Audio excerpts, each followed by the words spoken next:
طبعا في حراسة المرمى انت حدث ولا حرج، عندك شوبير وعندك الشناوي، تقدر تلعب براحتك بين ده وبين ده، والاتنين مستواهم كويس جدا. ففي ناس بتتكلم في ان هو الشوبير يلعب، وناس بتتكلم في ان الشناوي يلعب، بس روبير هيلاعب الشناوي عشان يريح دماغه من الاخر. محمد هاني كان واخد طرد وخلاص كده رجع تمام، فهيلعب هاني اكيد. يعني عمر كمال مش بنفس مستوى هاني، مع ان هاني برضو مش التوب، بس هو الانسب انه يلعب مكان عمر كمال. جنبي داري وجنبي بيكهام، خلاص قلبين الدفاع. الناحية التانية كريم فؤاد والدبيس، كريم فؤاد وكوكا. الدبيس والله العظيم قسما بالله الدبيس ده كان تحفة. بس يلا. فانت عندك كريم فؤاد وعندك كوكا، من الانسب؟ كريم فؤاد هو شخص ارتكازي كويس جدا، وشخص دفاعي اكتر من ان هو هجومي.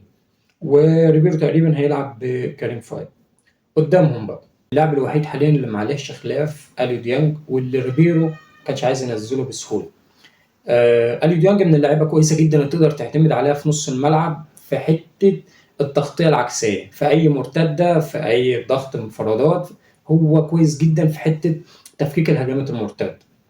قدامه بقى هتلعب مين؟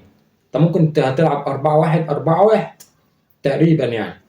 فانت عندك بن رمضان بتيجي منزل مع زيزو، وتلعب تريزيجيه على اليمين، وتلاعب بن شرقي على الشمال. طب هو كام واحد في التشكيل في الترتيب ده كده مش في مكانه؟ زيزو مش في مكانه، تريزيجيه مش في مكانه. ليه؟ عشان تلعب بن شرقي.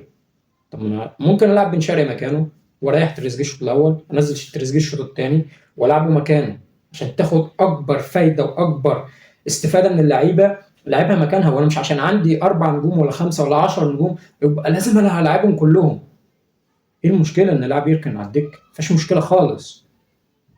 زيزو يلعب مكانه على اليمين، تريزيجيه على الشمال، او بن شرقي على الشمال، اجهز والاحسن بالنسبه لك على حسب المباراه وعلى حسب دراستك انت كاريبيرو للخصم.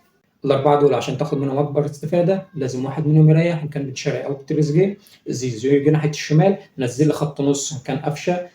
الوحيد حاليا الكويس في نص الملعب مكان امام لحد ما يرجع. امام لو هيقدر يلعب المباراه الجايه اخر 10 دقائق اخر ربع ساعه، يبقى اسحب لي قفشه ونزل لي امام. لكن لعب بن رمضان وقفشه على الجنبين، لعب لي